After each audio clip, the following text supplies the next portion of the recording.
Good morning. I'll call the House Education Finance Committee to order. With that, our first item on the agenda is our minutes. Representative Purcell, have you had a chance to look at the minutes? I sure have easiest minutes to look over, Madam, and I move their approval. Thank you, Representative Purcell. Representative Purcell moves the approval of the minutes for March 28th. Are there any questions? There's a technical correction, however, it looks like the date, March 23rd, needs to be corrected on these as well. Thank you. We will eventually get this done.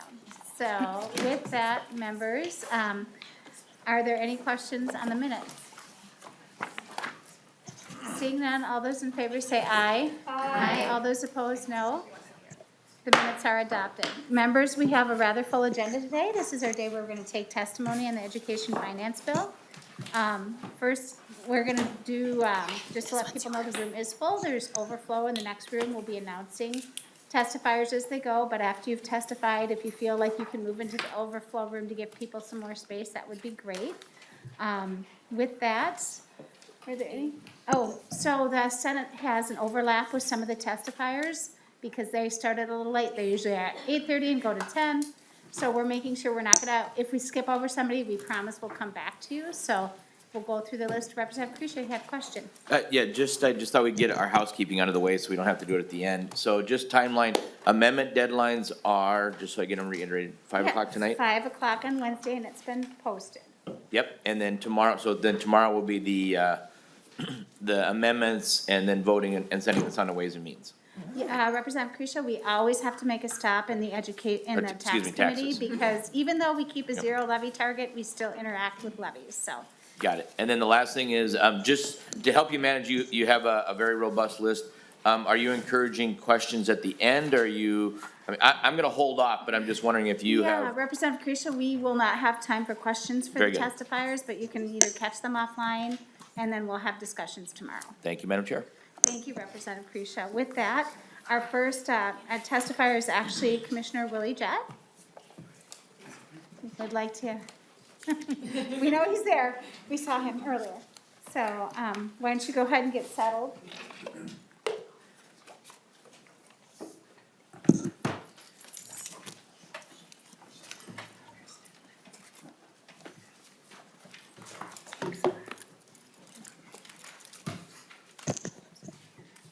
Thank you, Commissioner Jett. Welcome back to the Education Finance Committee.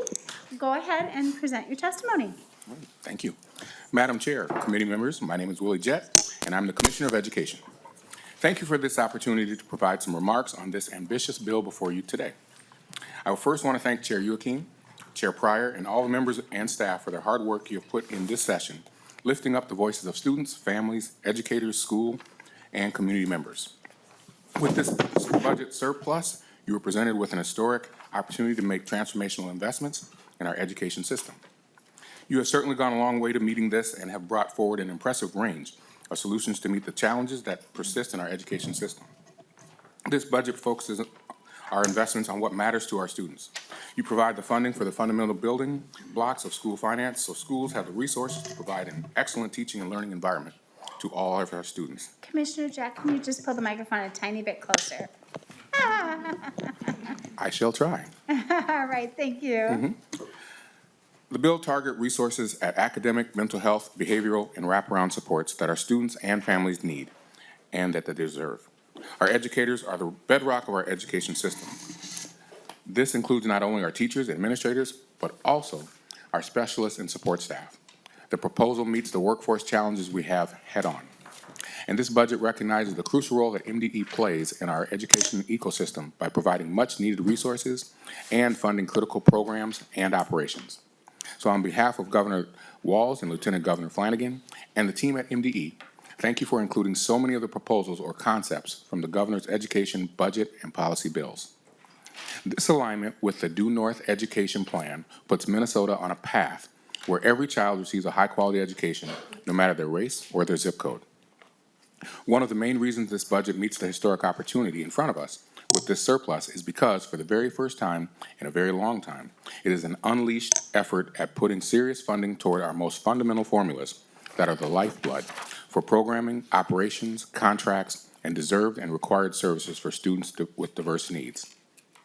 Thank you for matching the governor's investment on the formula by not only investing 4% in FY24 and 2% in FY25, but finally linking the formula to inflation. This linking is a game changer that starts to provide hope that the system has an automatic lever built in that will allow districts and charters to more confidently budget and educators to more securely plan for the next year. For too long, schools have been meeting the needs of our students receiving special education services without the necessary dedicated funding. This budget makes a significant dent in that underfunding. Thank you for matching the governor's proposal to buy the special education cross-subsidy down by 50%. This relieves pressures on operating budgets, thereby benefiting all students. I also want to highlight the inclusion of several targeted special education investments that will make a significant difference in the lives of our children and educators and quality of our schools. Funding services for students receiving special education services until age 22 to match federal law. Providing extra funding for intermediates and co-ops with settings 4 and higher. Assuring young students receiving early education or early childhood special services in VPK rooms have breakfast and English learner services paid for, and eliminating the disparity in hours of instruction for kindergartners with a disability. Chair Youakim, I also appreciate your attention to the specific needs of our students who have been most underserved year after year. I'm happy to see funding for English learners included. For too long, this funding formula has remained flat. With a growing number of English learner families coming to Minnesota every year, we must come together to make the investments to provide their children with opportunities they deserve. Thank you for providing the governor and lieutenant governor's proposed funding amount for American Indian Education Aid. Our American Indian students have so much to offer, and yet they have been so underserved. This funding dedicated to American Indian student outcomes and achievement is critical to the success of American Indian communities as well. Paired with the investment in native language revitalization grants and all of the policy proposals in Chair Pryor's bill, this legislative session will be momentous for our American Indian students. Everyone in this room cares about the academic outcomes of our students, and that's why we're here. That's the game. This bill makes the investments in the programs and supports our students need to succeed. Thank you for including many of the components of the READ Act and bold literacy proposals. I appreciate the work of Representative Edelson with my team to merge proposals, and this bill represents our top policy priorities from BOLD. These investments will create a more robust and targeted system focused on evidence-based literacy outcomes. We commit to continuing to work with the House on enhancing these investments to cover more areas like data analysis and finding ways to fund these initiatives on an ongoing basis. Again, we'd like to thank you for inclusion of funding for our multi-tiered systems of support, MTSS, and Compass initiatives. This programming will allow districts and charters to build capacity to meet the academic, behavioral, developmental, social, and emotional needs of all of our students. And with these allocations targeted towards math instruction, this bill continues its focus on supporting core academic outcomes. For this, too, we commit to working with you to find ongoing funding for this much-needed initiative. I'm confident that this year we will finally make those 4,000 expiring VPK seats permanent. This will provide some stability and access to high-quality programming in the early childhood space, which can significantly impact our littlest ones' life trajectory for the better. And so thank you for making these permanent in this bill. I'm also very thankful that you fund 5,200 new school-based VPK slots. This is a significant increase in an opportunity. I do believe that there is room for an even bigger game changer, and my team, along with the Children's Cabinet, will work with you to increase the average daily membership to 1.0. Contributing resources to the wraparound services and enrichment opportunities for our families and children will make more of our schools and community hubs that they aspire to be. So thank you for the targeted investment in full-service community schools and after-school learning grants. Making sure that our educators are supported and valued, and that our schools have the resources to recruit and retain high-quality and diverse workforce is fundamental to the world-class education we must provide our students here in Minnesota. Thank you for providing ongoing funding for Grow Your Own programs to diversify the teacher workforce. We know that students learn better when they see themselves in the adults who work with them every day. And Minnesota needs to be better here, and this bill invests in these Grow Your Own programs that are in high demand and that will work. We also know that our children and our students have various needs that support personnel in our schools can and will meet. We also know that Minnesota has some of the worst student to support personnel ratios in the country. We just lack the dedicated resources to hire our support personnel like school nurses, psychologists, social workers, counselors, and chemical dependency counselors. And this bill provides those much-needed resources as well as provides viable solutions for creating a workforce pipeline for our support personnel. And as mentioned before, our support staff, many hourly workers, are critical to the functioning and success of our schools. However, staying in these positions is many times untenable when summer hours drop off and they are barred from collecting unemployment insurance. By removing the prohibition of these workers accessing unemployment insurance, we remove another barrier for people staying in the public education sector. And so I understand the monumental task of putting the budget together and the pressure it placed on funding in this area. So finally, I'd just like to say thank you for funding so many of the supports at MDE, including operations, equity, diversity, and inclusion staff, the Office of Inspector General, Audit Internal Controls Team, EdFi, Finance, and litigation costs. So lastly, just thank you for the opportunity to lend my support for this historic bill and partnership as we move forward on behalf of our students, families, educators, schools, and communities. Thank you so much, Commissioner Jett. Members, with that, we're going to move into public testimony. As I said, as we read through the list, if someone's not there, don't worry, we'll come back to their name. When Ms. Sturgenek sent out information about testifying, she gave everybody a 2-minute time limit. We will be sticking to that, and I just asked the testifiers to be cognizant of the folks testifying after you so that they get their time at the microphone as well. With that, we have first up, and actually it'd be helpful if people came up in twos as they say their names. So we've got Nicole Middlestead and Dr. Nicole Middlestead's on remote, as well as Dr. Bernadina Johnson. And then next up will be Amy Wallstein and Matt Shaver. So if, sorry, they're not here yet. After that, we have Scott Kroonquist and Paul Spies. I'm hearing no. Scott Helen and Sue Abner Holden. If you're here, make your way to the stand, and then we'll get you after the remote testifiers. With that, I'll go to Nicole Middlestead. If you want to state your name for the record, please, and proceed. Yes, my name is Nicole Middlestead. Can you hear me okay? Yes, I can. Perfect. All right. Good morning, Madam Chair and members of the committee. My name is Nicole Middlestead, as I said, and I've been an elementary Spanish teacher in the Hopkins School District for the last 9 years. I'm here to express my support for the omnibus education budget. As a teacher, I try to be proactive rather than reactive. I think through possible problems that could arise and put measures in place to ensure they don't hinder my students from being successful. While being proactive is best practice, we have been reactive rather than proactive with our education budget for decades. One proactive aspect of this budget is the dedicated funding for mental health professionals like school counselors, psychologists, nurses, and social workers. Our pandemic students have been suffering from some of the most severe mental health issues in years, and dedicated funding to retain these support professionals will help mitigate these struggles. In my building of about 500 students, we have one counselor, one part-time social worker, and a part-time psychologist that we share with several other buildings. Paraprofessionals are another critical part of our education system, and this budget ensures that our paras have the training they deserve to help them make the connections with students that will help them succeed. Earlier this year, we were told that paras in our building will only be used for extreme physical needs and explosive behaviors because we just don't have enough paras.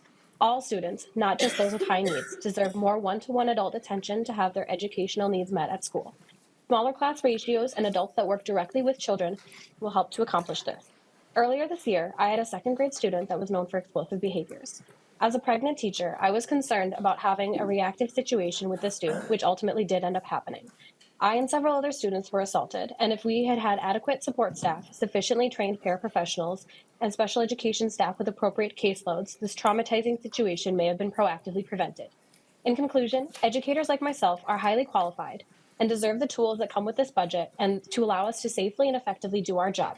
We desperately need the funds provided by this budget, but we also need strings tied to these funds to ensure they are used only for their intended purposes and not for more administrators.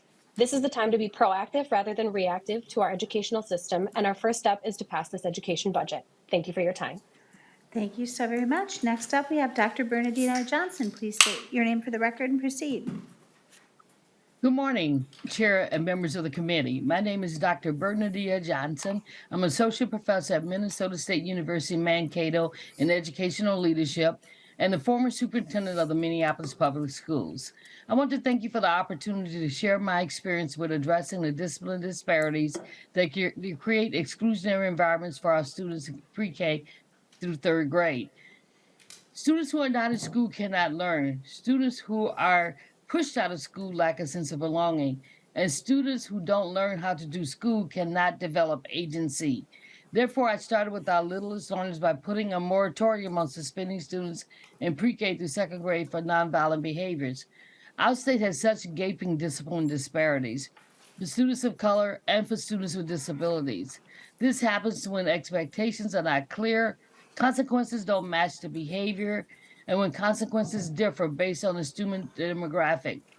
My academic leadership team and I reviewed suspensions for students to identify what we could do to identify trends and behaviors to allocate resources and target professional development. I often share the story of the kindergarten student who kept putting on lip gloss and creating a distraction. The teacher grabbed the lip gloss. The student ran out of the room in anger and was suspended for not being safe. Or the story of two middle school boys who broke items in the school, one black and one white. One was suspended, the other cuddled. His parents were going through a divorce. Exceptions for one child and punishment for the other. We must be clear and consistent. We must have clear and consistent expectations for our students, and more importantly, we must not socialize our students to believe that school is not a place for them. All students who see what is going on learn this message from an early age.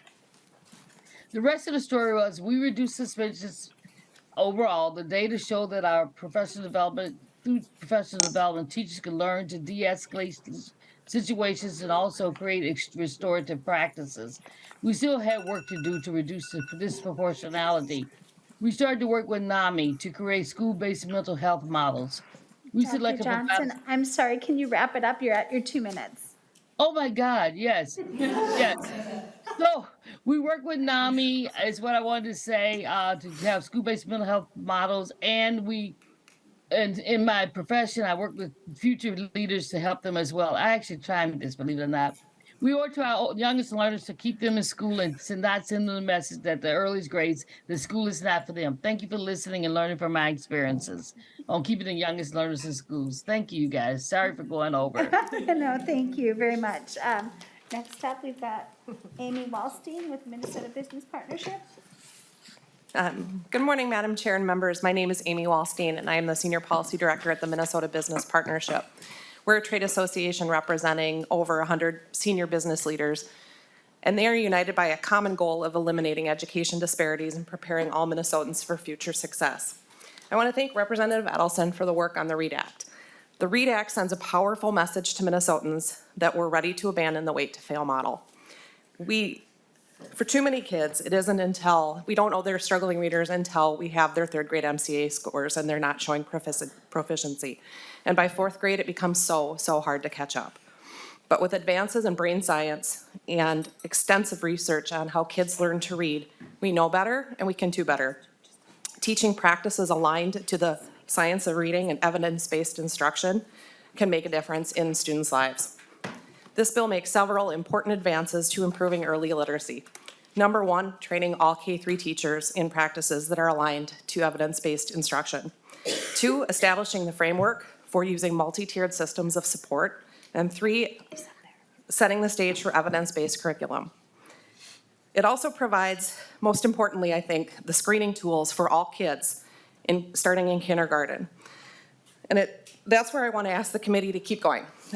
Because I think that the progress monitoring, if it leads to a required personalized reading intervention plan, that will help students and equip them with what they need without having to push for IEPs. Effectively teaching kids to read is an economic and moral imperative for their future success and for our state's future success. And I hope you will continue to strengthen this bill. Thank you. Thank you so much, and thank you for being under 2 minutes. We've got Scott Helen next, and then Dr. Spees after that. Chair and committee members, thank you for this opportunity to speak with you. My name is Scott Helland. I'm a member of the Literacy Action Network and a coordinator in adult education. Thank you for your support of the cap change from $22 to $30 per student contact hour at no cost to the legislature. That will help the ABE system maintain viable statewide presence. This will especially help our greater Minnesota ABE programs maintain programming for students. Thank you also for including the funding for the GED and/or high set testing in the omnibus bill. ABE provides second chances to our adult learners and supports the economic development in Minnesota. Adult learners are able to get the tools they need to move forward in their life to be self-sufficient, participate effectively as productive workers, family members, and citizens. ABE also is essential to serving our low-income and immigrant communities. Through ABE, they have the opportunity to improve their literacy and employment skills so they can truly participate in their children's lives, the workforce, and our community. Adult education students can be our most vulnerable adults and get lost in our systems. These adults are often parents who can better assist their children with their K-12 education when they themselves have improved their education. Most adult education professionals have a K-12 license rather than a specific adult education licensure. 83% of adult education budgets for a program in the metro area is currently wages and salaries. Representative Purcell's bill, HF 1970, would have tied future ABE increases to K-12 increases. While not included today, we ask you to consider some additional factors to increase funding for adult education. ABE allocation for FY '22 of $51,780,000 and FY '23 at $51,780,000 for a total of $103,561,000. The proposed $103,521,000 is slightly lower than actual funding for the last 2 years, not providing for any inflationary increase for wages or program costs. Please increase the adult basic education funding as the discussions and negotiations continue. Thank you. Thank you so much. Next up, we have Dr. Paul Spees, then we'll have Scott Kroonquist on deck. If you want to just come on up. Good morning, Madam Chair and members. My name is Paul Spees with the Coalition to Increase Teachers of Color and American Indian Teachers of Minnesota. Thank you for your leadership on this historic bill that will do more than ever in terms of needed policies and investments to increase the percentage of BIPOC teachers in our pre-K-12 schools throughout the state. In terms of policies, thank you for adopting the provisions in the Ed Policy Omnibus Bill that will make school climate and curriculum more affirming, respectful, and inclusive for BIPOC students, families, and educators, while nurturing intercultural and interracial understanding and unity among various groups. Thank you also for adopting proposals from the Increased Teacher of Color Act for strengthening grant programs such as Grow Your Own, Come Teach in Minnesota, Teacher Mentorship and Retention, as well as amendments to the Collaborative Urban Greater Minnesota Educator of Color Grants Program, which are aligned with the Legislative Auditor's reports recommendations. The coalition is neutral on some of the policies in the bill, such as tiered licensure, because individual coalition members and member organizations have very divided views about the impact, as you've heard earlier this session and you might hear today. In terms of investments, we appreciate you fully funding our proposals for several programs, including COGMEC, the Teacher Mentorship and Retention, American Indian Teacher Prep, and Teacher Recruitment Marketing campaigns. Although it falls short of our proposal in district applications for Grow Your Own funding, we appreciate the significant increase in Grow Your Own money you provided and hope you'll be able to find a way to agree to the Senate's higher target for this grant program. We wish you had a larger target and that all the pent-up needs of much bigger systemic investments in this bill didn't crowd out our other proposed investments from this committee. Your support of underrepresented student teacher grants, aspiring teachers college scholarships, and closing educational opportunity grants are also needed to meet the proposed state goal of increasing the percentage of BIPOC teachers. Again, thank you for your leadership and all your staff for your hard work. Thank you so much. We have next up, we have Scott Kroonquist and then Sue Abner-Holden. Thank you, Madam Chair and members. My name is Scott Kroonquist with the Association of Metropolitan School Districts. Thank you for the opportunity to share a few comments, and thank you for your work in putting together an exceptional bill. Before the session, our board identified 4 key themes that we hope the legislature would address. Number 1 was funding stability. For far too long, our education funding system has been anything but stable. We are very pleased that the bill includes linking the formula to inflation and significantly addressing the cross subsidies and the special education and English learner programs. Finally, allowing your locally elected school boards to renew an existing referendum will add a great deal of stability to the funding system. Our second priority was addressing student mental health. Here, the establishment of the Student Support Personnel Aid will be tremendous in helping hire additional school support staff that we need to help our students address their mental health needs. Our third priority was closing opportunity gaps. And here, the bill's inclusion of the VPK program and making that permanent and expanding the seats, and the READ Act will greatly help us close our unacceptable achievement gaps and opportunity gaps. Finally, diversifying the educator workforce and addressing the teacher shortage was another priority, and the investments in Grow Your Own, Black Men Teach, teacher residency, and the mentoring, induction, and retention programs are greatly appreciated. Just a few areas we'd like to continue to work with you on in the remaining weeks. Number one, we'd like to see that year 2 formula allowance come up. That will leave school districts in a bit of a situation where they'll have challenges in that second year. Number 2, we hope we can look at funding the expansion of the unemployment insurance benefits program. If state aid can't be provided, you could look at using the current unemployment levy. And then finally, we are opposed to the expansion of the terms and conditions of employment. We believe your locally elected school boards, who are directly accountable to their citizens and responsible for the care and management of all aspects of their district, will take care and could better govern the district and meet all of the needs. Thank you, Madam Chair and members. We appreciate your work. Thank you. Next up, we have Sue Abner-Holden. Great, thank you, Madam. And then followed by Kat Briggs. Excuse me. Sue Abner-Holden, Executive Director of NAMI, Minnesota, and we appreciate the hard work that went into developing the education budget bill. I'll briefly comment on several sections. We support expanding extended time revenue for students attending day treatment or residential treatment. These children are not receiving as many hours of education while participating in this intensive treatment. We support the discipline policies. Non-exclusionary discipline really is important, and then making sure that we have school-linked and social emotional learning as a part of it. Allowing students who are suspended the opportunity to complete assignments and providing education to students that are suspended for more than 5 days is important so they don't fall even farther behind their peers. Requiring school discipline policies to have a complaint process is also important, as is discouraging recess detention. It's important for students' mental health to actually move. It releases endorphins in the brain. We support requiring 8 hours of paid orientation and training for paraprofessionals who work so directly with our children. We, of course, support funding new school support personnel. We support requiring the restricted procedures oversight committees to look at the disproportionality of the use of restricted procedures and the role of school resource officers, and banning the use of seclusion for children from birth through pre-kindergarten in a period of time. Also allowing a child in residential or day treatment to continue their education with their current district through online learning really helps in terms of continuity of care. And we continue to have some concerns with the wording with school social workers billing Medicaid, but we'll continue to work with you on that. We really appreciate adding a mental health lead at the department. We believe there needs to be someone at the department focused solely on student mental health. We also appreciate the funding for MTSS and providing access to menstrual products and requiring schools to have access to opiate antagonists.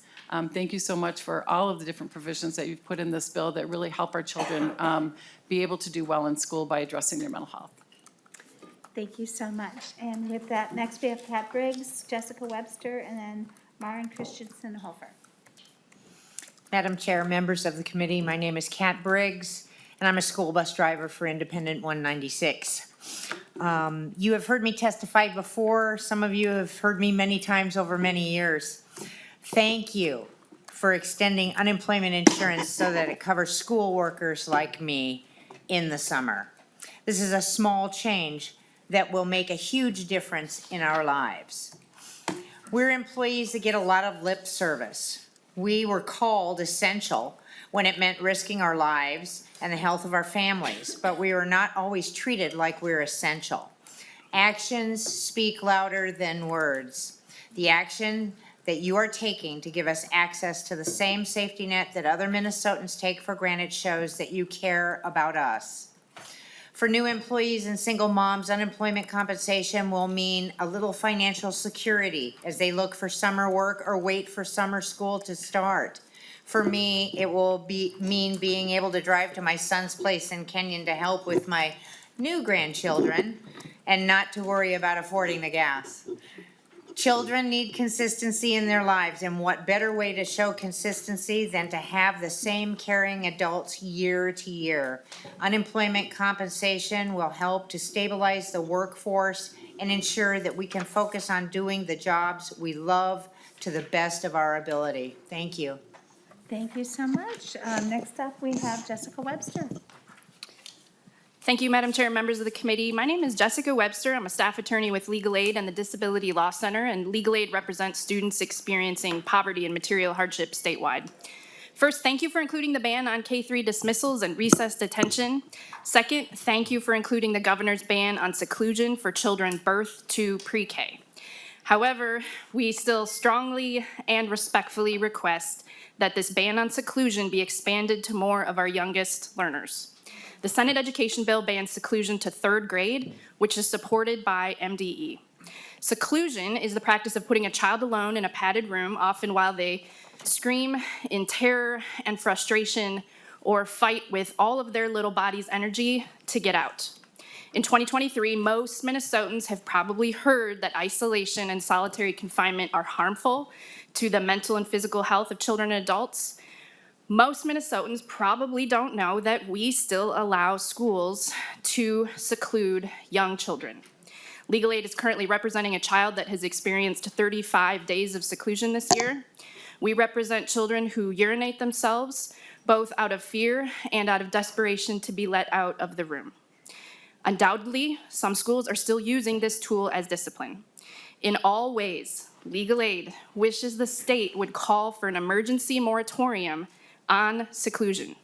However, Legal Aid and our advocacy partners are engaged in ongoing conversations with schools and other stakeholders. We do believe we've found common ground for a practicable phase-out of K-3 seclusions by December 31st, 2024, with a direction to a statewide working group to begin a broader phase-out of this practice. We're asking respectfully the House today to consider amending the language to reflect this stakeholder agreement, to ban this practice more urgently, and to direct the state to make a plan. Thank you for the opportunity to testify. Thank you. Next up, we have Maureen Christensen Hofer, Jonah Martinez, and Keem Anderson. Thank you so much, Madam Chair and committee members. My name is Maren Christensen Hofer. I'm a parent of a child with a disability, and I'm also the executive director of the Multicultural Autism Action Network. And I've also served on the Minnesota Restricted Procedures Work Group since 2019, although I must make it very clear I'm not speaking on behalf of that group of people. I'm here to say thank you for your commitment to literacy, leadership on non-exclusionary discipline, including recess, increasing teachers of colors, and including the governor's language regarding seclusion in House File 2497. As my colleague mentioned, we know how committed this group is to mental health, so we're pleased to see you taking those steps to eliminate traumatizing practices on our youngest learners. But I too am here to respectfully ask you to expand the ban on seclusion to 3rd grade and bring the House bill in alignment with the Senate's current language. The Restrictive Procedures Group was created in 2012 with a mandate to submit a report to the legislator on district progress in reducing the use of seclusion and how to further reduce these procedures to eliminate seclusion. And that was done a decade ago that we put that goal in place, but we are not there yet. Just to give you a picture of where we are today, during the 2021-22 school year, there were 4,593 seclusions in Minnesota, 716 individual students secluded. 73% of them were 10 years old or younger. 17% identified as Black or African American, while those students make up only about 12% of the student population. 100% of the students secluded are students with disabilities. And as shocking as those numbers are, I can tell you that every advocate I have ever met will tell you that that is vastly underreporting what is actually happening in schools. We know this committee has shown a deep commitment to children's mental health, and we're really grateful for your leadership. But it just doesn't make sense to talk about prioritizing mental health while we're still allowing these traumatizing practices to happen in schools. We respectfully ask that you expand the language in the House Omnibus Bill to match that in the Senate, prohibit the use of seclusion on students through grade 3, and put an end date to bringing this practice to an end in the state of Minnesota. Thank you so much for your consideration. Thank you. We have Jonah Martinez, Keem Anderson, Catherine Kirsten. Thank you, Madam Chair and members of this committee. My name is Jonah Martinez, the current president of People for PSEO, which represents upwards of 7,000 students and families across Minnesota. Personally for me, PSEO has allowed me to graduate virtually debt-free, which is why I've dedicated a portion of my life to advocating for this program. I'm proud of the work that I've done with numerous legislators here at the Capitol and within this committee, and I'm hoping to continue working to increase the accessibility of higher education. The fact is, the PSEO program saves the state government an estimated $15 million per year in education expenditures compared to other programs, and saves families nearly $60 million per year in tuition costs. MDE data also suggests that PSEO is highly effective at reducing educational disparities among students of color, as students who participate in PSEO are 4 times more likely to earn a college degree than students who don't. However, I'd like to say to the committee that we at People for PSEO believe that there's significant room for improvement within the program. Barriers to entry remain high for students who stand the most to benefit from dual enrollment. Students wishing to participate in PSEO lose access to free transportation to and from school, in addition to free lunch benefits. We don't believe that PSEO should be inaccessible to students from low-income backgrounds. Furthermore, just 42% of school districts across Minnesota are in compliance with state law that requires them to inform students about the existence of the program, which we personally find unacceptable. Ultimately, thousands of students receive inadequate information about the education options that are available to them and subsequently lose out on vital opportunities. Students that wish to do PSEO shouldn't be facing any barriers if they want to do it. That's why People for PSEO hopes to work with this committee going forward to establish 2 main goals: to increase equity in educational attainment and to ensure that school districts comply with state law. We look forward to maintaining Minnesota's place as a leader within education so long as we benefit students from all backgrounds. And with that being said, I yield the remainder of my time. Thank you, Madam Chair, and this committee. Thank you so much. With that, we have Catherine Kirsten, Keem Anderson, Sarah Spafford Freeman. Oh, sorry, Kim Lewis. So, go ahead, state your name for the record and proceed. Madam Chair and members, I'm Catherine Kirsten of Center of the American Experiment. I'm here to address this bill's provisions regarding ethnic studies, which will be entrenched throughout our K-12 system if the bill becomes law.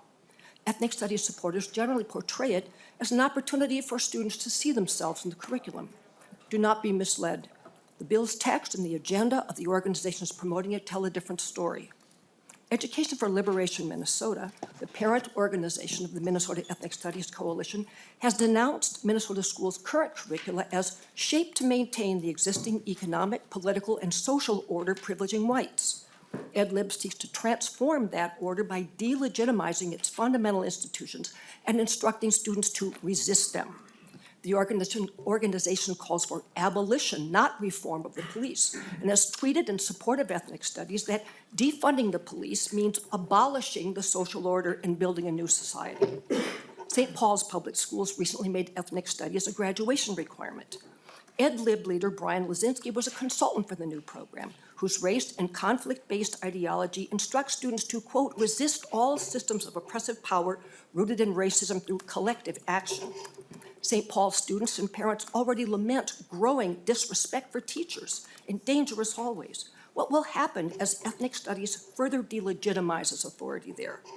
HF 2497 will embed the corrosive, critical social justice ideology behind ethnic studies in our schools in many intersecting ways. The bill is under significant control in a working group created with input from EdLib's Minnesota Ethnic Studies Coalition. All ethnic studies curriculum and instruction must be anti-racist, defined as working to ensure, quote, power and resources are redistributed and shared equitably among racial groups. If this illiberal, un-Minnesotan legislation becomes law, students and teachers will flood out of our public schools, which will over time be transformed beyond recognition. I urge you to find the moral courage to stop that from happening. Thank you. Thank you. Next up, I didn't know if we saw Keem Anderson here. No, so we're going to keep going. We've got Kim Lewis and then Deb Henton.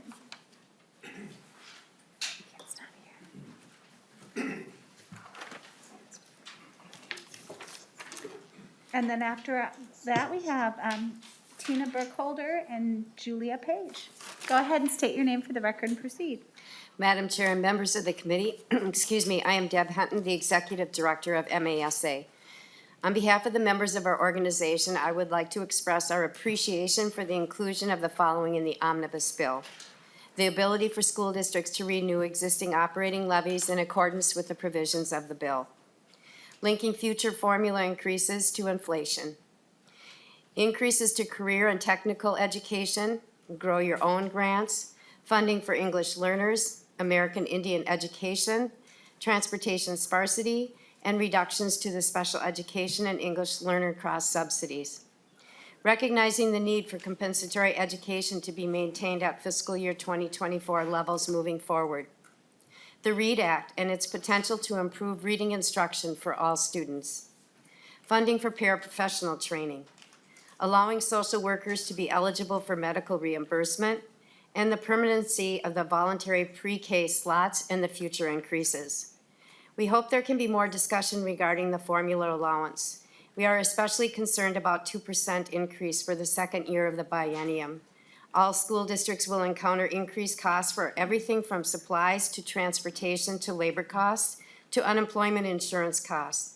We know that 2% will be inadequate to fund all the needs our school districts will face. We also hope that we might have continued discussion on changing the terms and conditions of employment. Specifically, we believe that it should be left up to elected school boards to decide whether or not they want to bargain class size. Our fear is if this is mandated, it will impede local bargaining efforts, potentially causing prolonged contract negotiations. Finally, removing pathways to teacher licensure may exacerbate the teacher shortage in a time when we are already struggling to fill positions. Thank you for the ability to testify before you today and for all the provisions you included in your bill that will help school districts and benefit all the students in K-12 education. Thank you. I just saw Kim Lewis and then Tina Burkholder. Go ahead and state your name for the record and proceed. Good morning, Madam Chair and committee members. My name is Kim Lewis, and I'm with the Minnesota School Boards Association. Today, I'm testifying on behalf of all 333 school boards across Minnesota. Chair Youakim, a sincere thank you for the time and effort you and your committee and staff have put into constructing this bill. We sincerely appreciate you providing resources for schools and students which align with what we strive to do each and every day. As you know, our member voices shared their highest priorities, money on the formula and funds for special education. We appreciate that you have allocated funds in these areas, and our members were hoping for a little bit more given the historic surplus and the significant needs our districts are experiencing. We do also sincerely appreciate you including inflation on the per pupil formula, another top priority of our organization. There are several policy and financial provisions we support. We thank you for allowing school boards to renew an existing referendum, increasing teachers of color in our schools, and the special education pipeline programs. We appreciate the short call substitute teacher pilot program and eliminating the teacher competency exams, increasing access and aid for career and technical and computer science education, establishing the Online Instruction Act, full service community schools, and making VPK available to more 4-year-olds. We were disappointed to see there is no appropriation for hourly workers' summer unemployment. As you've heard us say once or twice before, we value local control in our inherent managerial rights. Within this bill, there are a couple of provisions that would diminish the authority of our administration and the inherent managerial rights of our school boards. These items include non-exclusionary discipline and negotiating expanded items in terms and conditions of employment such as class size, student testing, student personnel ratios, and e-learning days. We believe our school boards and administration understand the needs and challenges facing students and families and believe as elected officials, school boards have the local decision-making authority and the flexibility to do what's best for their constituents and communities. Thank you very much for your time. Thank you so much. Next up, we have Tina Burkholder, Julia Page, and then Angela Jerbeck.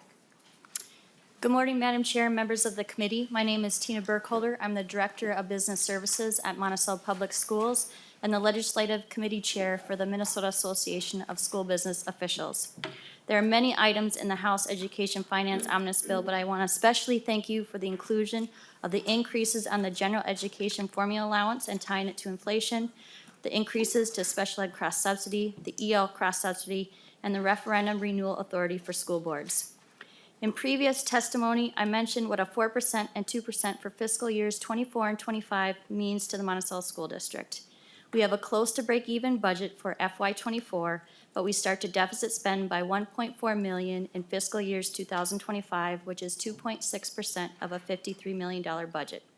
The increases to the special education cross subsidy helps bridge the budget gap to sustain us in our 5-year forecast. This doesn't allow us to lower class sizes or add staff to address other student needs such as mental health or behaviors that our students so desperately need.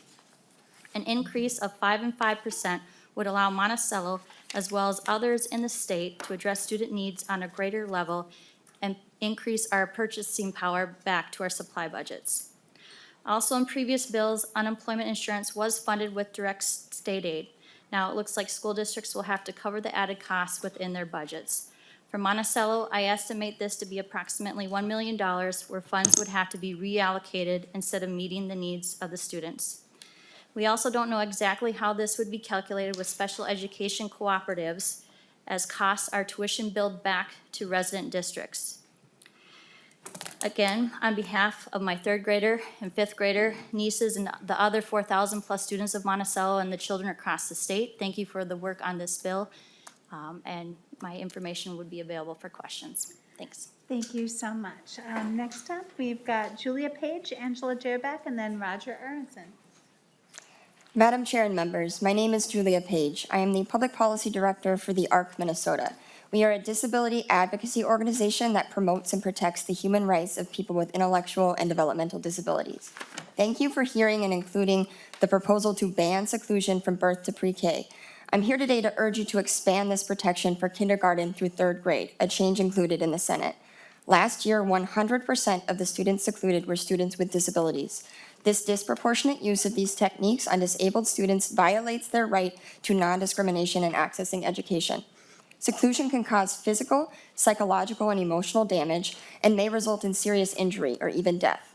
This problem is not going away despite our state's best efforts. We continue to hear troubling stories from parents and young adults with disabilities who were subjected to seclusion. The trauma persists and the emotional impacts are long-lasting. We recently heard a story of a disabled young adult who is still struggling today with the emotional impacts of seclusion. In third grade, she was put in seclusion 21 times in 1 month. This practice did not help her self-regulate or feel safe. Rather, it made her feel alone, scared, misunderstood, punished for behaviors that were not fully in her control, and she said it made her feel like an animal. She felt isolated during times when she most needed to feel connected and supported. For many years, she was not able to be behind a closed door alone. This includes her own bedroom. Even today, she talks about how having a door shut behind her brings up the trauma of being closed in a seclusion room. Schools should not be a source of trauma.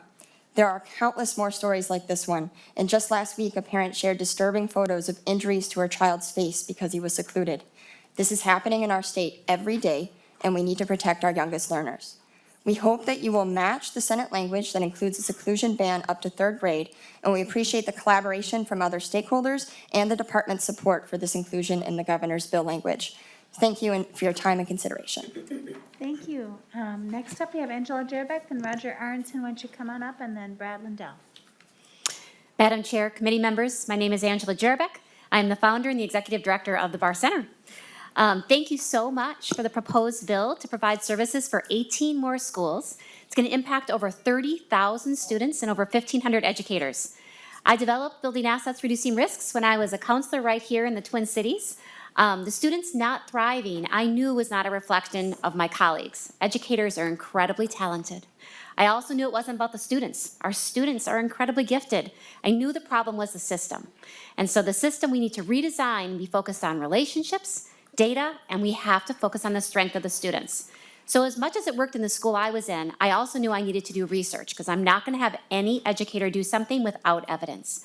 So we have spent 20 years and doing the most rigorous research that can be done, and they have found 20 statistically significant impacts for students and for staff.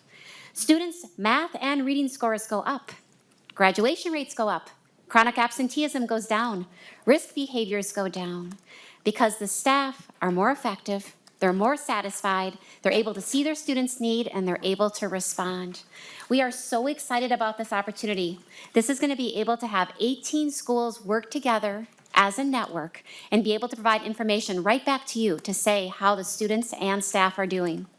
Kind of with this, I want to thank you for helping Minnesota lead the way, to have evidence be how we treat our educators, and to make sure that students and staff are thriving. Thank you so much. Thank you so much. Thank you for coming in under time. Roger Aronson, and then Brad Lindell, and then we have Tricia Young Robinson. Thank you, Madam Chair and members. My name is Roger Aronson. I represent the Minnesota Elementary School Principals Association and the Minnesota Association of Secondary School Principals. The committee's heard both in writing and in testimony from both of those groups regarding the discipline provisions that are included in the policy provisions here. The Elementary Principals Association strongly believes that a total ban on suspensions and dismissals will prohibit schools from sending highly dysregulated students home. We believe this poses a safety threat in our schools. We continue to believe that there's a middle ground on this issue and that we should be able to suspend a student who poses a safety threat, and we hope to work on that issue as we continue through the system. Similarly, the requirement of non-exclusionary discipline in every case, the secondary school principals believe goes too far. Cases of significant harassment, racism, drug possession still require a suspension. Again, we are hopeful that there is a middle ground on these topics as we continue to work through the conference committee process to try to resolve these issues to provide for the safety of schools and our students. Madam Chair, we've appreciated working with the committee this year. We join with our colleagues in the other educational groups that have testified regarding the financial provisions in here. The elementary principals are particularly interested in the READ Act, and Representative Edelson's work on that, and we deeply appreciate her involvement of our folks in those discussions. So thank you, Madam Chair and the committee. I might also say at the end that this has been a very positive committee to work in this year, and we appreciate that very much. Thank you, Madam Chair. Thank you. Next up, we have Brad Lundell, Teresa Young Robinson, and then Rick Keller. Madam Chair, members of the committee, Brad Lundell, Executive Director, Schools for Equity and Education. I want to thank the committee and congratulate them on putting together a very strong bill that will help school districts throughout the state meet their obligations in the biennium ahead. The increase in the general education formula, measures to lower the special education and English learner cross subsidies, the commitment to improving literacy with the READ Act, and improvement to other revenue streams like transportation sparsity and voluntary pre-kindergarten programs are greatly appreciated. But even with this historic level investment, the absence of progress on the property tax equalization issue as it pertains to education-related levies is a bit of a disappointment. I want to make sure the committee hears this more as a quibble as opposed to a complaint. The equalization issue has become a bit of a policy orphan as it resides uncomfortably between the realms of education spending and property tax policy. Given the level of state resources available this year, it was my hope that either the education or property tax relief target would have been large enough to accommodate both the financial needs of school districts and also address the inequities that result from disparities in property tax wealth. A larger target here or in the property tax division would have helped that. I want to thank Chair Youakim for her support on this issue, both in her current role as Education Finance Chair, her previous role as Chair of the House Property Tax Division, and her willingness to serve as chief authors on several equalization bills this year. As we move beyond this session, it is my hope that future targets will be sufficient to provide greater property tax fairness while not impinging the ability too heavily on revenue streams needed to assure funding adequacy.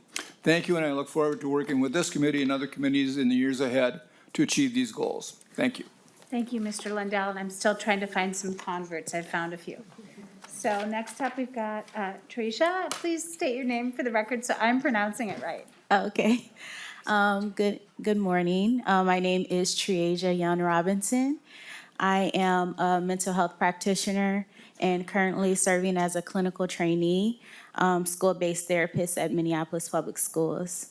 I'm a wife and I'm a mother of 4 children who have 3 are on the spectrum, and out of the 4, 2 have sickle cell disease, so they get special education services. I want to thank the committee for thus far, but I'm here today to ask to save our children's lives. 1, to fully fund special education and ELL services. And thank you for funding you have allocated so far, but I hope also to fully fund the request in increasing the Teacher of Color Act. We need to take aggressive action to diversify our teaching force in Minnesota, which only has 6% of teachers of color. And number 3, do not include the changes to Tier 2 licensure in this bill. This will deeply impact our ability to recruit and retain the educators of color. Not changing the language will save our children's lives. And what I mean by that is my child, one of my children had suicidal ideations at the age of 7.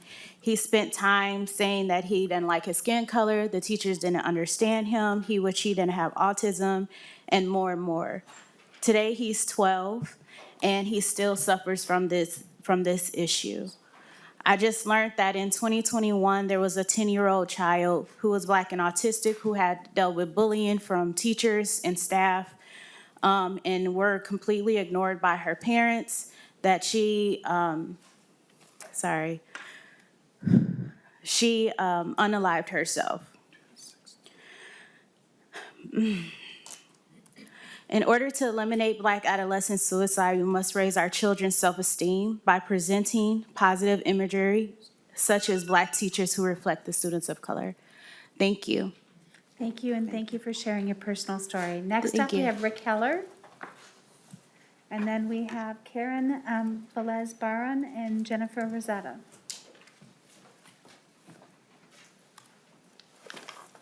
Go ahead and state your name for the record and proceed. Hi Committee, Education, House Education, Finance. I'm a white male with a camouflage hat on, with a gray beard. For those that can't see me, unofficially represent the twice exceptional and people with print disabilities. You'll find this in House File 1269, Article 1213. And that, again, is the, or Article 2, Section 13, for the twice exceptional, and then Article 7, Section 6, page 128.19, is a print disability. They're changing it from handicap. It's my suggestions, since this finance bill does not include the changes that happened in 2019 as it relates to the application for the National Library Congress Services. And was used to be a medical doctor, organic in nature. Now it's a larger list of individuals, such as a social worker, case manager, rehabilitation counselor, a nurse, a school superintendent, and many more. And I sense that unless you integrate this into a finance bill as relates to the expansion of the word print disability, again, print disability and twice exceptional are considered jargon words in the statute, meaning people naturally may not know what those are.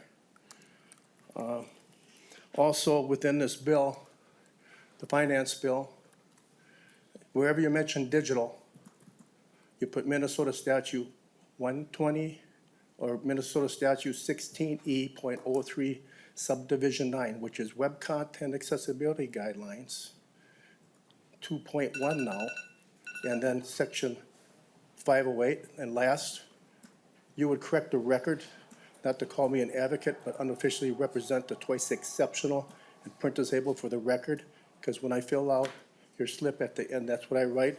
Respectfully, I ask that you would correct the current minutes that you have as me as an advocate, as well as in the future. Thank you again for this opportunity to speak. Thank you. Next up, we have Karen Velez-Barron, Jennifer Rosado, and Henry Bucha.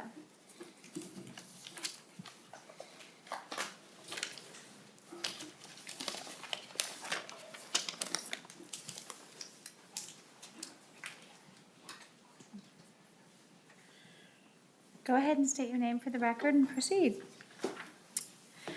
Thank you, Madam Chair and members of the Senate Education Finance Committee. My name is Karen Velez-Barron, and I am the Director of Finance and Operation of Latino Lead. At Latino Lead, we envision a world where Latinx community members are civically engaged, connected, supported, and seen as a vital voice of the influence in Minnesota. One of our top priorities is education. At Latino Lead, our education action team represents parents, teachers, educators, business, and diverse voices that strongly support an increase of ELL funding.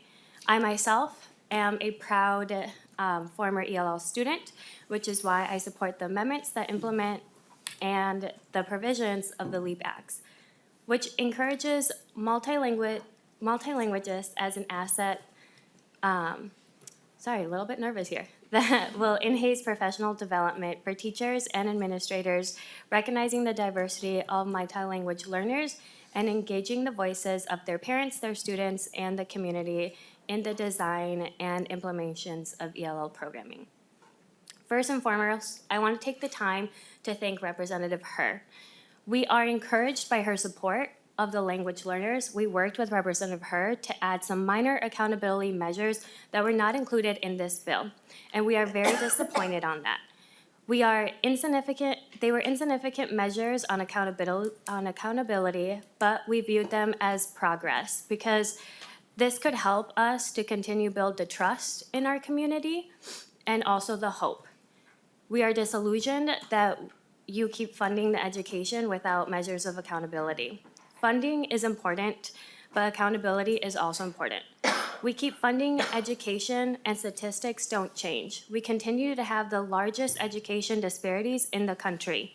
We are also in full support of the funding, but also need the funding best practices in our education system. We need to improve our current assessment tools and minor reports on how ELL students reach proficiency levels.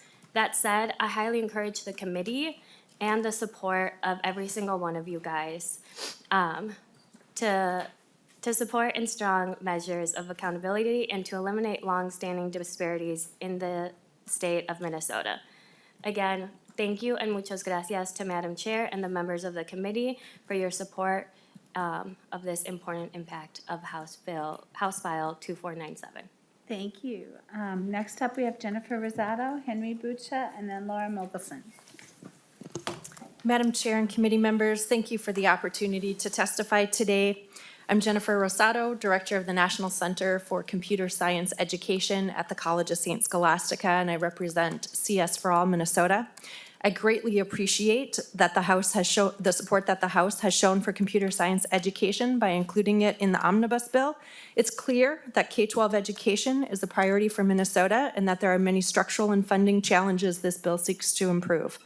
Today, I want to provide additional context for computer science within the broader education ecosystem, including concerns about literacy and equity, and to reiterate the importance of funding and the policy provisions to move Minnesota out of last place in the nation.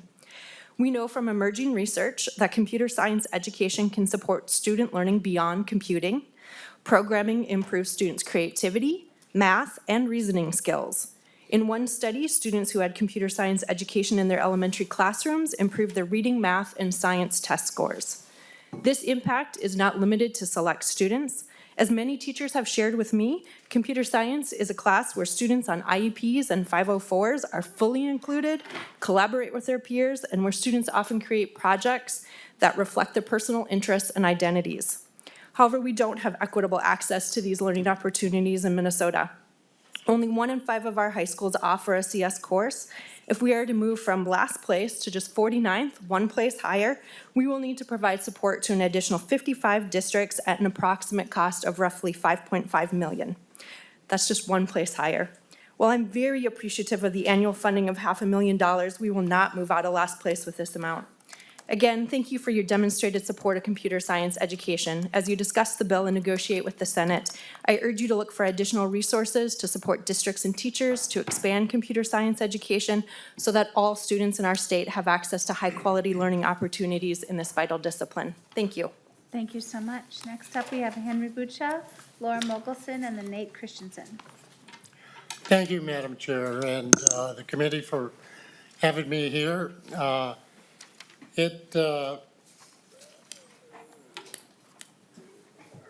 I'm going to do my protocol the Ojibwe way. Excuse me, could you state your name for the record, too? We need that. Henry Boucher. Thank you. It's, my Indian name is Ogijada, which means warrior. My second Indian name is Wapima Egan, which means white wolf. Third name is Kinanange, which means the one that sits at the center of the universe talking to the other spirits about kindness. And I'm here representing Warroad and the Warroad Warrior name and logo. I wanted to bring this out prior to any new developments that might occur, here and in the future.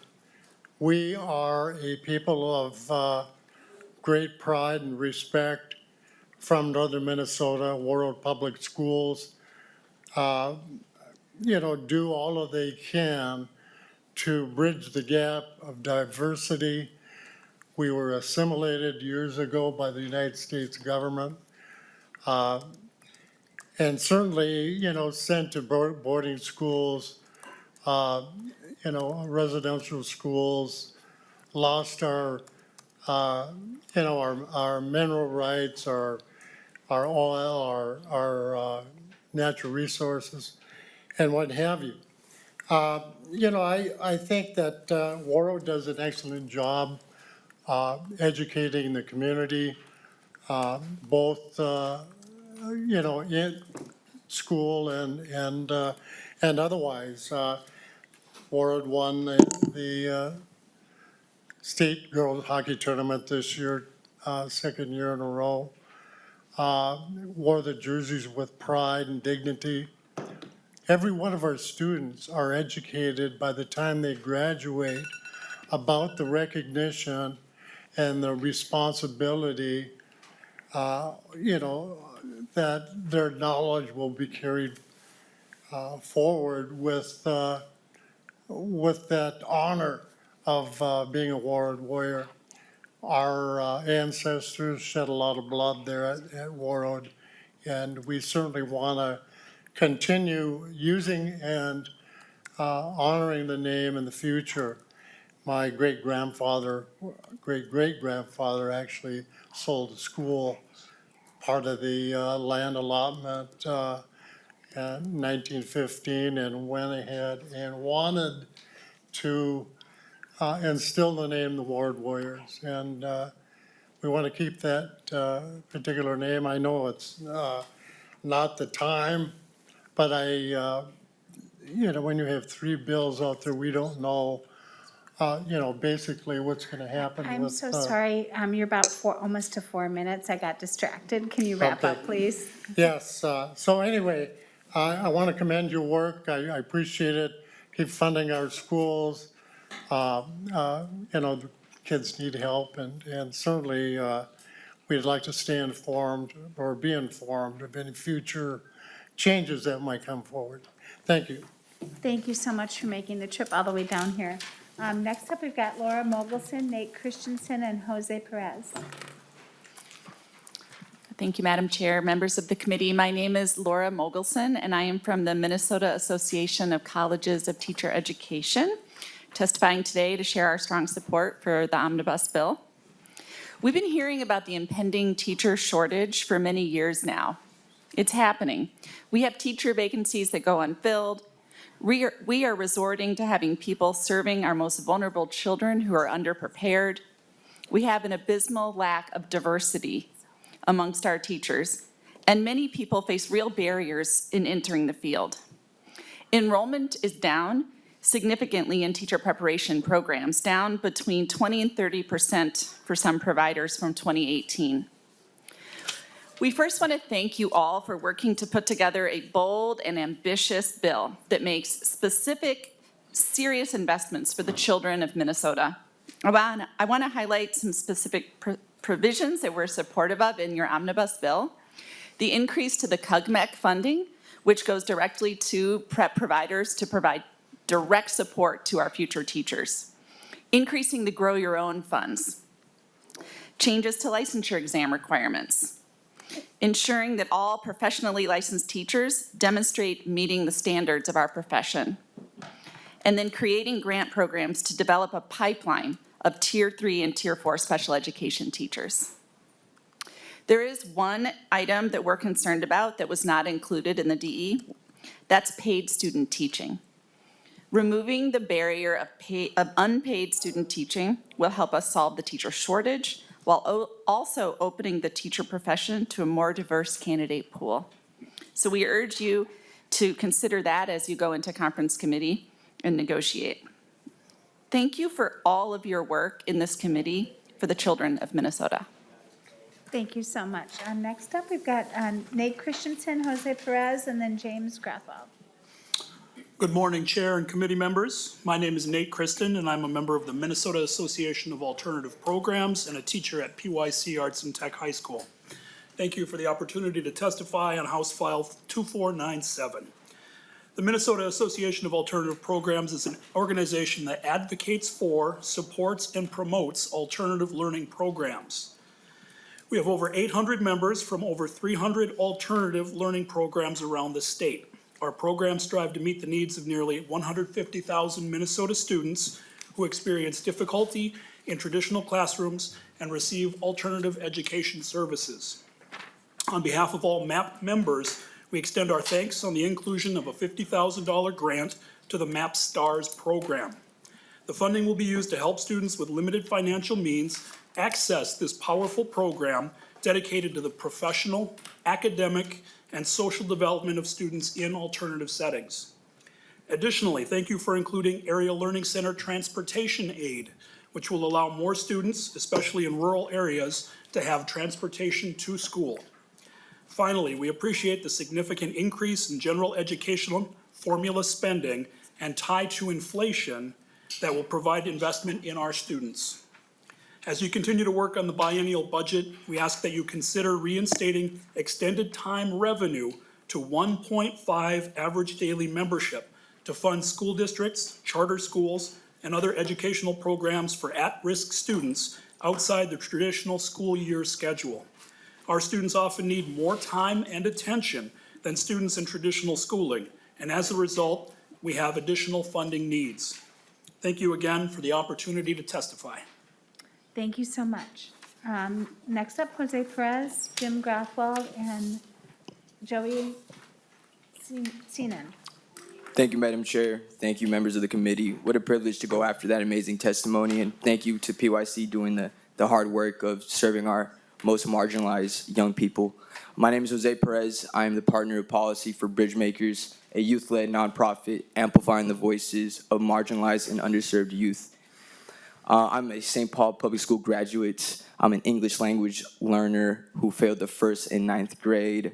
And Bridgemakers is a part of a 19-member coalition that have deep concerns about the provisions closing the teacher experience pathways into Tier 2 and Tier 3 teaching. We believe that it would shrink the pipeline of teachers able to reach our struggling students like myself. And this week, I was a part of a delegation of 15 Ramsey County leaders visiting a school in Washington, D.C., serving justice-involved youth and national model for disrupting the school-to-prison pipeline. It became clear that the school's key success factors can't be taught in a teacher's preparation program. Most of the outstanding educators of that school would not be able to be teaching in Minnesota beyond a Tier 1 license because, if this bill was approved, because they were mostly of color, and most of them had their own system involvement and experience, and they didn't graduate with a traditional preparation program. For them, and for hundreds of Minnesota teachers, job one has to be turning around the lives of our traumatized, underserved youth.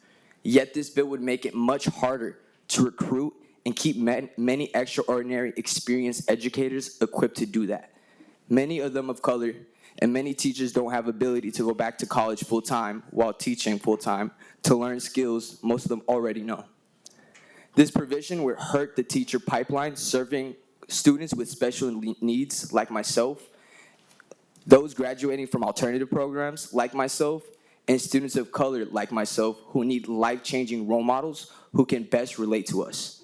Our tiered system was designed by a nonpartisan legislative auditor office and a bipartisan House Senate task force who heard testimony and worked over several months in 2016 with Minnesota school leaders and administrators.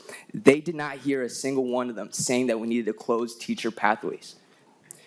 A final request, our coalition members have been requesting to meet with legislators to take our concerns seriously and to find a solution, and we strongly urge you all to meet with us. Thank you for the time today. Thank you. Next up, we have Jim Grathwald, Joey Ninan, and Haben Gerberagish. Madam Chair, Jim Grathwald, St. Paul Public Schools. St. Paul Public Schools work product just left the table, so congratulations for representing. Want to thank the chair, join this Greek or diverse caucus of people, or chorus of people supporting the bill. An incredible investment in the future of the state, Article 13 in our Constitution talks about the duty to establish a uniform system of public education and finance it. This bill does a good job of taking a step in that direction, rather than going from borrowing from school districts when you have a state shortfall to giving small increments and increased mandates when you have surplus. This is a significant investment, so we truly and deeply appreciate that. And as we move into conference committee, there'll be a couple things we'd like to continue to talk with you about. We're not sure if we can run our summer school program with the unemployment insurance. We use our paras in our summer school program. We're trying to figure out a business model. If they all choose to go on unemployment, we're going to be in trouble. So we're going to talk to you about that. But we spoke to you. We brought students here from Harding High. We brought staff here. We brought the superintendent here. You listen and you put that in the bill. We'd like to also talk a little bit about the level 4 programs, funding those at co-ops and intermediates. We have level 4 programs in the St. Paul schools. Would be interested in you supporting those as well. Powerful statement, great bill. Thank you very much. We appreciate your listening and acting on our requests. Thank you. Next up, we have Joey Sinan, Eben Garagbish, and then Shannon Peterson. Thank you. Madam Chair and members of the committee, my name is Joey Chenyan, and I'm the Public Policy Director from the Minnesota Association of Charter Schools. Thanks for this opportunity to speak to you today. The Minnesota Association of Charter Schools finds there is much to support in this bill. In reviewing the entire bill, there are 4 areas that we'd like the committee to address as they relate to chartered public schools. First, in Article 1, Section 10, it addresses extended time revenue. While traditional districts can receive extended time revenue funding of up to 0.2 of additional per pupil general revenue, or $1,023 per pupil, chartered public schools can only receive 25% or $13.81 of the state average of extended time revenue generated by traditional districts. All of Minnesota's public school students should have access to the programming available through extended time revenue. We request that the bill be amended to provide chartered public school students with equal access to full extended time revenue. Second, Article 2, Section 58, the Computer Science Education Advancement Program, is a great opportunity to improve computer science education in Minnesota, and we're supportive of its aim. Given that the state strategic plan for computer science education will apply to chartered public schools, and chartered public schools educate about 7% of Minnesota's students, it is important that chartered public schools be represented at the table developing the state strategic plan. We request that the bill be amended to add 1 representative from the Minnesota Association of Charter Schools to the membership of the Computer Science Education Advisory Committee. Third, Article 5, Section 63, we support the creation of the Student Support Personnel Aid, as many of our students would benefit from increased student support personnel being available to assist them. Our concern, however, is for small chartered public schools. The funding formula for charters will prove to be inadequate to match the intention of the legislation, as it would not be enough to even hire a part-time counselor, social worker, nurse, or chemical dependency counselor for smaller charter schools. Small charter public schools should be treated like small traditional districts with the baseline funding of $50,000 to ensure they can hire personnel to match the needs of their students. We request that the bill be amended to provide charter public schools with the same baseline amount. And finally, in wrapping up, we support in Article 7, Section 4, the important new revenue for schools to provide special education teachers time to complete due process forms and procedures. Our concern, however, is it ties that revenue to the employment status of a teacher, and that they have to have collective bargaining units to receive that. We request that the bill be amended to clarify that special education due process aid be provided to all Minnesota public schools and special education teachers. Thank you very much for your time. Thank you. Next up, we have Eben Garagbish, remote. Please state your name for the record and proceed. Thank you. How's my sound? Can you hear me? Yes, we can. Thank you. Thank you. Good morning. My name is Haben Gebrgergish. I attended public schools in St. Paul, and I graduated from Egan High School. I'm here to urge you all to work to remove parts of this bill that will highly restrict access to the teaching profession.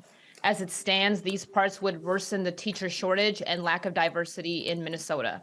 I'm a Tier 2 licensed math teacher in St. Paul for the last 5 years at the High School for Recording Arts. I'm an immigrant and a first-generation college student who graduated with honors from the University of Chicago. I taught math in Detroit while earning my mathematics teaching license from the University of Michigan. I had to attend weekly evening classes and monthly Saturday professional development sessions for 2 years. I also had to submit a portfolio that included my vision and mission as an educator and a long body of work. I received monthly observations and reports from coaches. When I moved back to Minnesota, the Tier 2 licensure option allowed me to remain in the classroom. The experience that I had in Detroit for those 4 years helped me get the Tier 2 license. If these provisions had been in place when I moved back to Minnesota, I would not have been able to stay in teaching. In my experience, actual teaching experience is the most important component of teacher development. In addition to teaching mathematics, I facilitate professional training opportunities, and I consult with my administration on issues related to effective instruction. I presented at numerous conferences all over the country to help teachers develop project-based learning curricula. I'm considered a highly effective teacher, but the main reason I am is because of my classroom experience. These provisions will force countless teachers to do what I did when I got my master's in teaching from Hamlin, teaching full-time while getting an education online on weekends. I went through this and it's very challenging, requiring a lot of sacrifice. If the only way to earn a Tier 2 license is to have a master's degree in the content area, complete a teacher prep program, or be currently enrolled in a preparation program, we will discourage people from entering the noble teaching profession. Part of this overall bill seeks to increase the diversity of the teaching force, but these restrictions on teaching licensure will discourage teachers of color from entering the profession. When I was in my Hamlin MA program over 3 years, I can only remember 2 classes where I was not the only person of color. Brilliant educators of color will be disproportionately affected. I'm sorry, you're over your 2 minutes. Could you wrap up, please? Yes, miss. My final statement is that instead of focusing on restricting access to teaching, we should focus on flexible pathways to licensure and supporting people through the noble profession. Thank you. Thank you. Next up, we have Shannon Peterson, then we have Adrian and Michael Surreal, and then Marianne Quartz. Hello, my name is Shannon Peterson. I'm the Executive Director of Lakes International Language Academy in Forest Lake. On July 1st, Leela will enter our 20th year of success, helping kids become bilingual through language immersion and the International Baccalaureate program, pre-K through 12. In 2022, our high school students were in the top 10% of the high school MCA scores. We, as a charter, I just want to point out, are not the enemy of district schools. We support our district's need for transportation sparsity funding. We support the special ed cross subsidy. Neither of these will have a direct impact on our budget, but they're good for Minnesota children. We're in this together. Our school and many mature charter schools right now are losing ground in our ability to hire and retain teachers. Due to the funding discrepancies between public districts and public charters, Leela's annual revenue per pupil is about $2,000 less per pupil than our local district, or about $50,000 per classroom. Yet we must hire teachers and others from the same candidate pool as those much better funded districts. I have 2 requests. One, please include public charters, giving us the same types of revenues at the same rates as district. For example, safe school funding, we get 0, but our children are just as vulnerable as students in public school districts. Support personnel aid, the special ed due process funding, extended time revenue, those things are key. Second, please reconsider the block from the Tier 2 to Tier 3 pathway to teacher licensure. At Leela, we find many of our teachers overseas. They have teaching credentials and experience in their home countries of Spain, Mexico, China.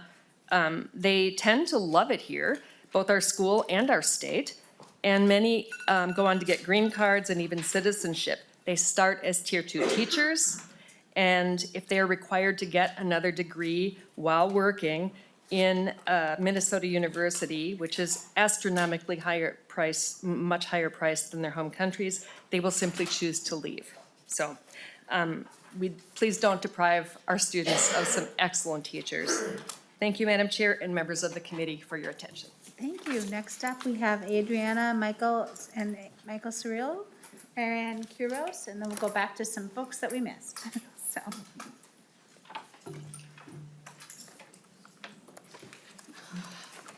Go ahead and state your name for the record, please.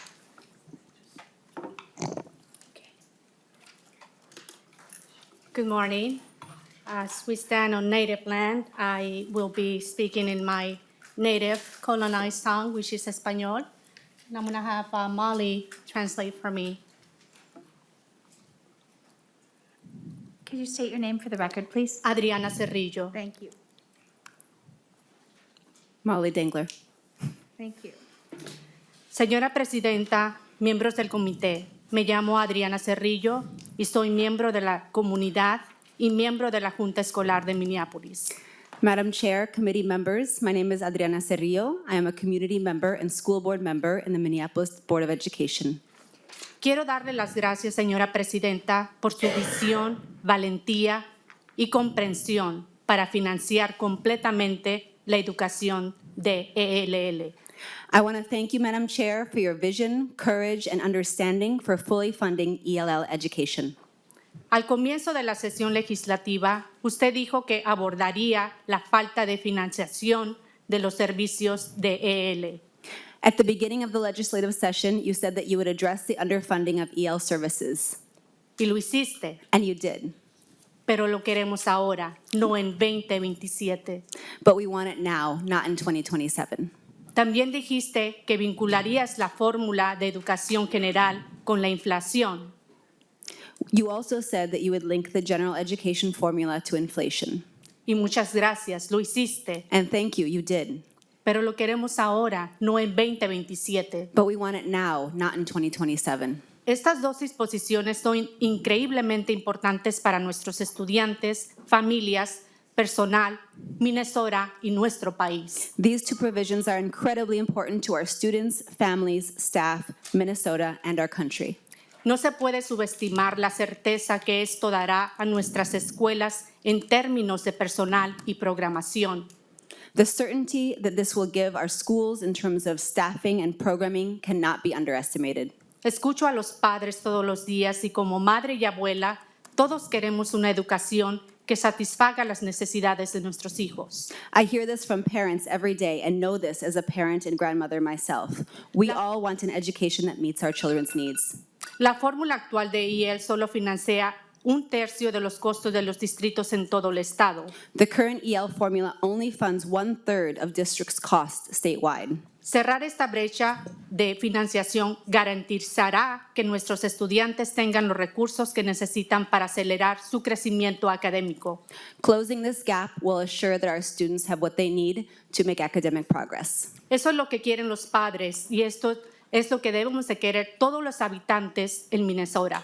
This is what parents want and all of Minnesota residents. Es una inversión empresarial inteligente.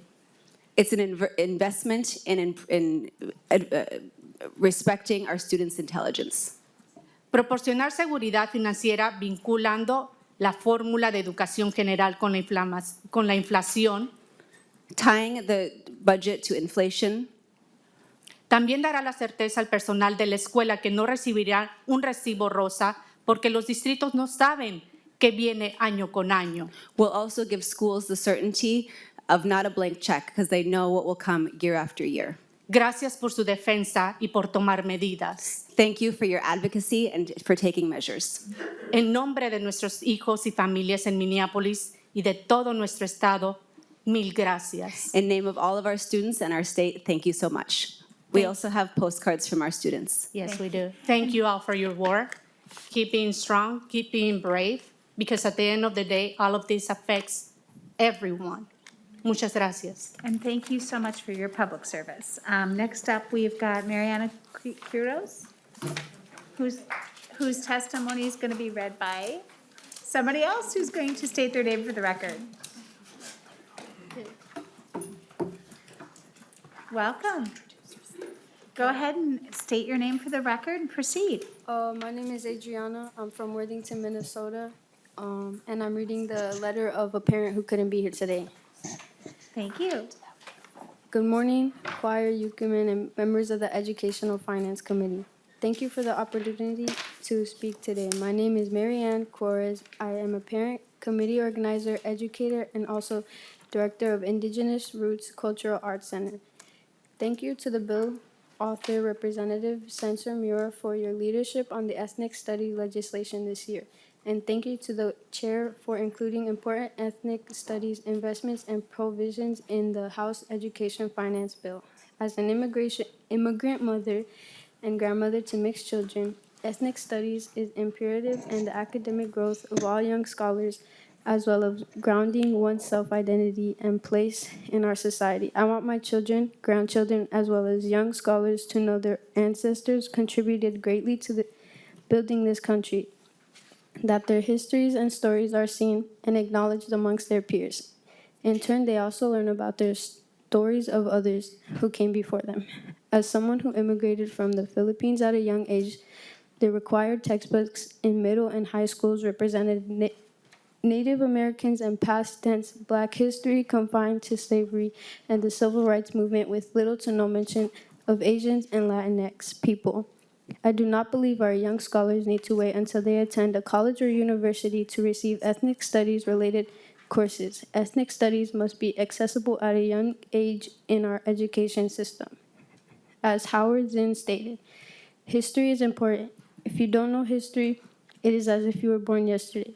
And if you were born yesterday, anybody up there in a position of power can tell you anything, and you have no way of checking up on it. The ethnic studies provisions in this bill are an investment in current and future generations entering adulthood with a sense of belonging, confidence, liberation, and love for who they are and where they come from. Again, thank you for including ethnic studies in this legislation. Thank you so much for your testimony. We have two left that were on the front of the sheet that may be back, so we'll call them. We've got Matt Shaver and then Keem Anderson.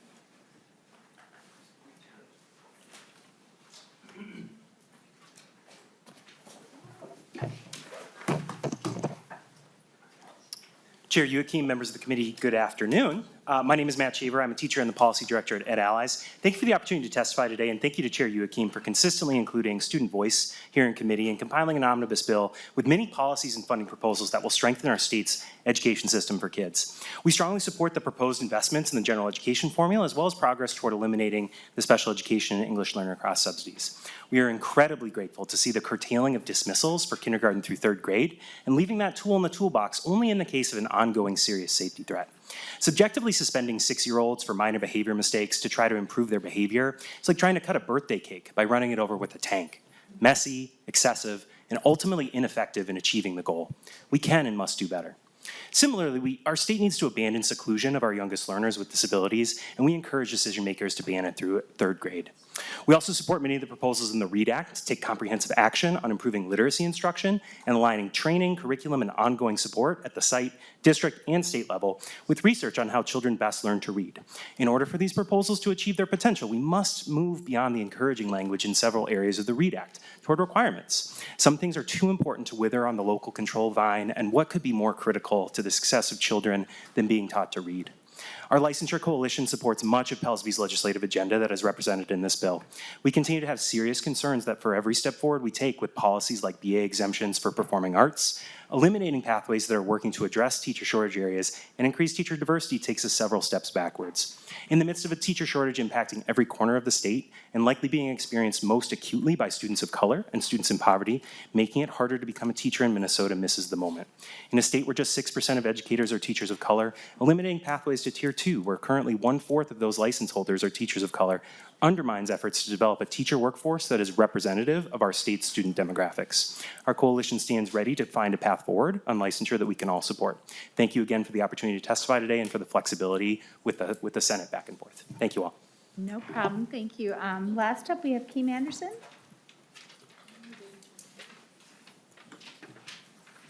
Please state your name for the record and proceed.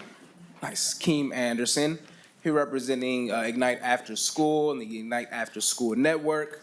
Madam Chair, members of the committee, thank you all for the opportunity to speak with you today. I'm honored to have the chance to express our deepest gratitude for Governor Walz, MDE for their proposal, and to thank Representative Lee and Senator Verbatim for their authorship of our bill.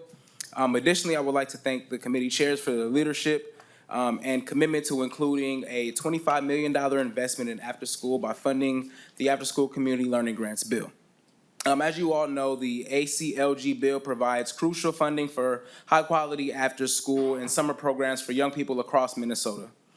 These programs offer safe spaces for young people to learn and grow outside of the traditional school day, while also providing academic support, mentorship opportunities, and opportunities for personal and social development. We know that quality after-school programming is key to helping young people succeed academically, socially, and emotionally.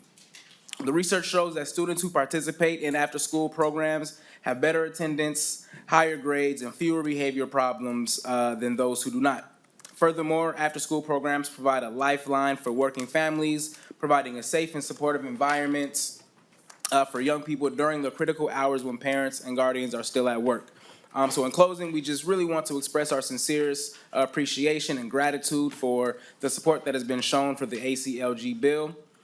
We are grateful for the opportunity to continue to work together to provide high-quality, access to high-quality after-school and summer programming for all young people in Minnesota.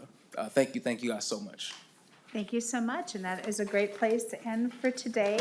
Members, as a reminder, we are going to be meeting again tomorrow at 10:30. Amendments are due by 5 p.m. today, so we'll go into markup tomorrow. And with that, we are adjourned.